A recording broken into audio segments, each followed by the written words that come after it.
Sebagai Kepala Dinas Lingkungan Hidup yang baru, apa pendapat Bapak atas hasil survei sungai yang ada di kawasan Tapak Tuan? Di Tapak Tuan khususnya saat sekarang sudah banyak tercemar dengan sampah-sampah dan kemudian mikroplastik, nanoplastik ya, yang kemudian ini berdampak buruk terhadap siklus kehidupan kita.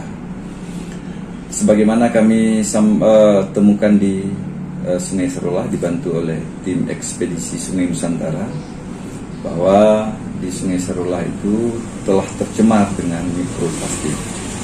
Dan tentu saja sungai yang bermuara ke laut ini, mikroplastik itu akan dimakan oleh biota laut, termasuk ikan, yang kita khawatirkan nanti ikan itu kita makan dan itu akan berdampak buruk bagi tubuh kita. Apa saja rencana aksi yang akan Bapak lakukan dalam rangka mengantisipasi masalah ini?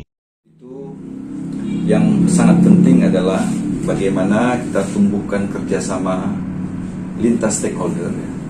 Masyarakat, pemerintah, dunia usaha, dan pihak-pihak lainnya dalam rangka menumbuhkan rasa memiliki dan kecintaan kita terhadap lingkungan hidup di sekitar kita.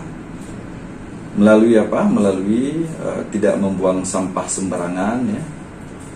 Tidak membuang sampah ke dalam sungai, dan tentu saja sampah ini harus kita pilah sedemikian rupa, kemudian nanti akan kita buang, akan kita tempatkan ke TPA. Masalah sampah di Tapak Tuan kabarnya sudah sangat memprihatinkan.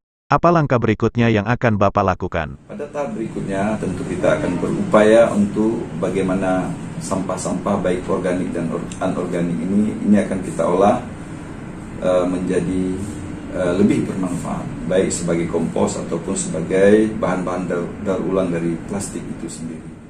Partisipasi dan dukungan seperti apa yang Bapak butuhkan saat ini? Karenanya kami sangat berharap dukungan, bantuan ya, dari semua stakeholder agar Kota Tapak Tuan khususnya sebagai ibu kota kabupaten kita itu menjadi lebih bersih, ya, menjadi lebih asri, menjadi lebih indah dalam rangka menuju Aceh Selatan hebat. Terima kasih.